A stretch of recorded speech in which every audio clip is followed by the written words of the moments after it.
Hey, it's Ethan. Welcome back to the channel. I'm here with the week 1 of 52 Pixel Rush dev updates. A lot was accomplished last week, so I wanted to get into it.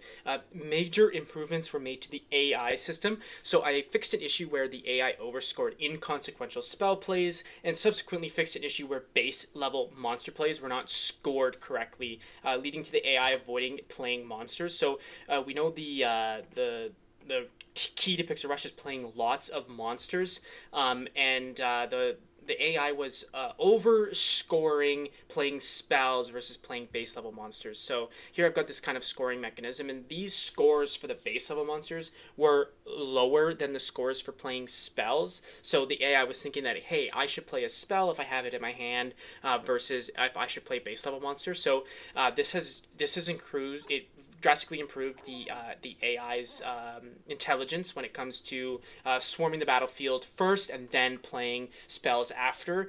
Played spells get a higher score if they have a larger impact on the field. Like, for example, if you're playing a friendly spell like a healer attack, it's scored higher if the AI can play it on top of multiple friendly units. The AI monster placements now respect Fog of War validation, and they can play basically on all locations of their side of the map instead of 3 hard-coded zones. So previously, I have these spawn points here, the enemy spawn points. I just had 3 spawn points available for the AI to choose from, and there wasn't any Fog of War validation. So now basically anywhere on their side of the map, because that is obviously one of the spawn validation rules. I've got 46 distinct spawn locations here for them to choose from and then validate against Fog of War. So similar to how the player can only play in the Fog of War. So here, if I just boot up a game, if I want to play a base level monster up here, I can't play because that's in the Fog of War. So the enemy now keeps track of their Fog of War, and so that it's a little bit more fair. So this has really improved the realism and difficulty of the AI, and it's been a lot more fun to play against. The games are going a lot longer, and they're a lot more even. And in addition to this is because of a balance patch. Well, we'll get to that later. So I also implemented a basic settings screen. It's got the front end audio toggles. I wired them into the back end for future audio integration. I added a wiki, report a bug, contact us buttons, difficulty slider, credit screen, and static control screen. So better yet, I'll just show you. So here you see that I've accessed the settings screen from actually in game, and it pauses the game. So here I've got my little dragon guy moving, but once I hit the settings screen, we've got an in-game pause menu, and you see none of this stuff here is accepting inputs. So we've got a few options. So we can go ahead and check out the controls. So now the controls are available in-game to the user. Before, there was no idea of controls. The controls weren't written anywhere, not even on the website, but now at least we've got them here in-game. And I also implemented a credit screen for the future integration with a lot of the audio. I assume that a lot of the audio I'm going to take is going to be from open source contributors, so they'll have their opportunity to get their name in the credits here. In addition to this, we've got the sliders implemented. I've got like an easy, medium, hard, and natural AI difficulty, as well as the sound effects sliders for the future audio integration, as well as this contact us button, for example, links to the external website. So that is all good, and you can also access the settings screen from the main menu as well. Okay, so hopping back to the slides, I did a balance patch. So the bomb deck was like just far too good. So a lot of bomb nerfs went in. The bomb itself had its cost increased by 1, attack decreased by 2, and the poison bomb had a health decrease, a speed decrease, and an attack decrease, and the snow bomb had a speed decrease. In addition to this, the explosion spell was really oppressive. I had previously moved this down from like 100 to 50 or something, and even that was still too oppressive, so moved it down to 30. That seems like the sweet spot. 30 damage per second. It lasts for 3 seconds, so it can take out smaller monsters and do a good chunk to some of the bigger monsters. The Snake Naga deck was not good enough, so now Snake Naga can spawn 3 minions, and the middle level monster, actually had a small attack increase. So the Snake Naga now spawns 3 monsters. Let me show you what that looks like, and we'll launch into a game. So good, we got a good draw here. Snake Naga. So we'll be able to evolve him right away, so I can show you. So obviously we're going to spawn our snake. our snakelet, spawn our snake. And we know the snake naga costs 4, because our summoner minions do cost 4, because they're quite powerful. But now, now when I spawn the snake naga, he's gonna spawn 3 snakelet minions, and this balanced it out quite good because these snake minions are pretty weak, and so this ended up working really good. And oh, here's the bomb guy that I was talking about, and so you can see the explosion spell.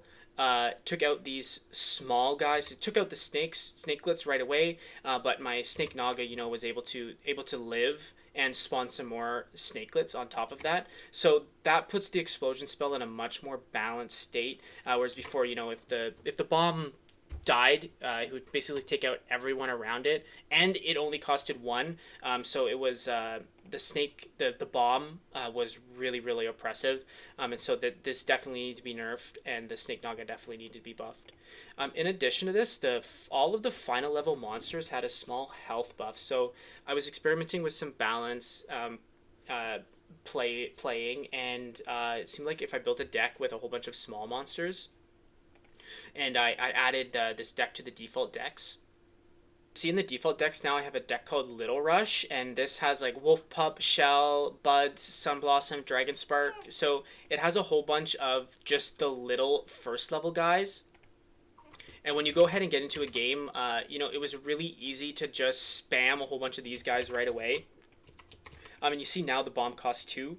So this led to a lot more balance, and I mean, in addition to using the bomb in the Little Rush deck was like completely oppressive, because you could just put down such a large battlefield immediately, and it led to not so good balance. So that has been balanced by this. It doesn't seem like much, but Pixel Rush is really about getting those evolution chains down. There is obviously other strategies, but this is like the main core mechanic slash gimmick, or whatever you want to call it. But this 20 buff keeps the higher level monsters in battle for 1 to 3 more seconds. So this is actually a pretty big deal, and it seems like it's basically where I want at this point. The dragon deck was not good enough. This was became clear when I updated some of the pathing mechanics. Before here, if I can get a monster to engage in its flee behavior, when this monster has low health, now I think this is the bomb monster, so he's set to a brave pathing, so he doesn't try to flee. But you see, when this monster here has its low health, he's going to try to flee back to home base, and we'll be able to see the Sunblossom. When he gets low, he wants to flee back to home base. For the updates, since Dragonfire and Dragon Inferno were like pretty slow, they were never basically able to get away. So if there was like a faster monster behind them, they would constantly catch up, but not attack. But after a pathing update, that was fixed. So now the faster monsters catch up to the slower monsters, and they're able to do an attack, and then do an attack. And so basically the Dragon Inferno and Dragon Fire monsters were basically never able to get away from the majority of monsters, because their speed was quite slow, which didn't really make sense anyways. Towers were captured way too fast, so I nerfed the time from 6 to 10, basically doubling the amount of time it requires to capture a tower. You see I've captured a couple towers here, and the enemies captured a tower here. So it leads to a lot more interesting play for monsters that are set to the siege behavior, and that's basically where I want it now, and it seems like that's good. We'll keep an eye on it. The Bud Blossom Bloom evolution tree was weak compared to others, and I'll tell you why. So the Bud Blossom and Bloom, the issue is that they're projectile monsters, but I only had 1 projectile coming out of their mouths, despite them having like 2 heads, and the Blossom has 3 heads. So now I fixed that. Good, so we got a Bloom here, to Bloom and a Blossom to show off the new feature.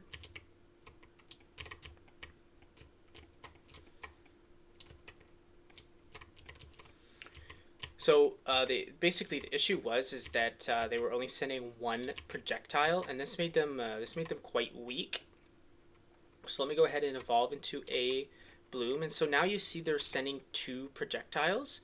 And this makes them a lot more balanced. So you see there, they basically tied the snake. So the snake is supposed to be a little bit weaker than the blossom, than the bloom, and he did in fact lose that. So now if I evolve into the blossom, you can see that he's got 3 projectiles coming out of his mouth now, and this has really added, put him where I want to. So he's still a slower creature, and you see now the guys are catching up to him, and they're able to attack him as he's fleeing, and so that's that fleeing behavior that I was describing before.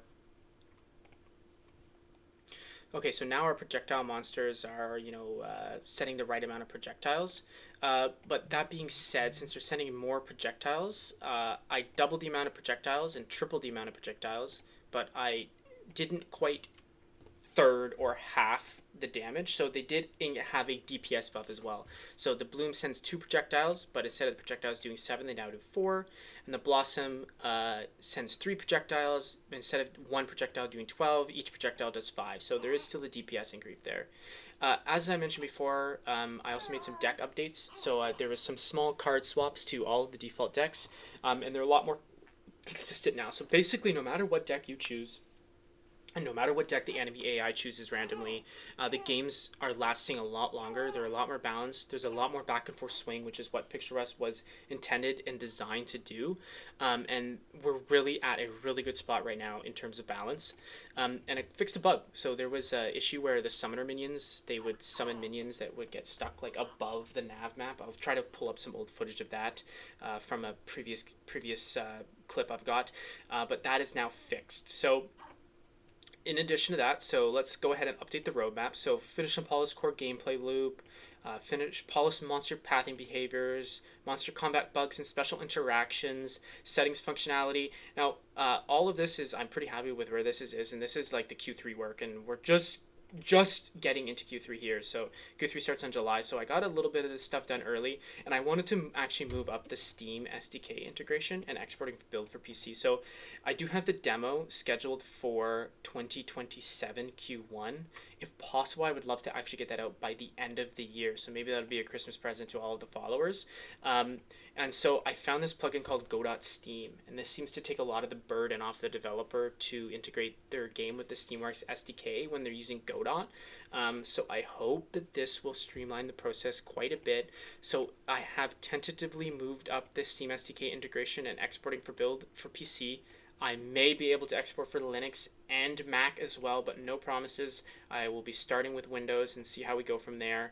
And so, yeah, I just wanted to say I'll be moving up the Steam SDK integration a little bit sooner in the roadmap than originally discussed. So that is what was accomplished in the first week. I may not do a update next week because I will be hyper focused on this, and I suspect this will probably take 2 weeks. But that being said, maybe next Monday I will release a tutorial like the good old times, the good old videos I used to post.